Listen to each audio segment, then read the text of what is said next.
في رسالة بطرس الأولى والإصحاح الخامس الكتاب بيقول لنا كده: ملقيين كل همكم عليه لأنه هو يعتني بكم. اصحوا واسهروا لأن إبليس خصمكم كأسد زائر يجول ملتمسا من يبتلعه هو، فقوموه راسخين في الإيمان. هيفضل دايما في حاجات بتشتتك وفي هموم بتطلع لك من تحت الأرض، لكن كأنه الكتاب بيقولك كده إنه خدي بالك، أي قلق، أي مخاوف، أي هموم بتترمي عليكي، أي دوامات الحياة اللي واخداكي من ساعة لما بتصحي لحد ما بتنامي وانتي مكفية على الغسيل والمذاكرة والتفاصيل الكتيرة والمواقف الكتيرة اللي بتحصل لك في اليوم، ما تستسلميش وخليكي يقظة. إبليس الكتاب بيوصفه إن هو عدو وشرس. العدو ده ملوش سلطان عليكي غير لو انتي خضعتي وسلمتي له الإرادة بتاعتك ليه. لكن طول ما انتي واعية، طول ما انتي يقظة، وطول ما انتي بتقاوميه وانتي ثابتة في الإيمان،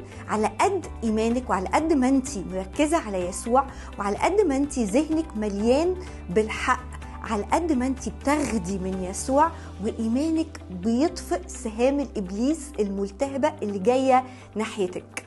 ركزي على يسوع.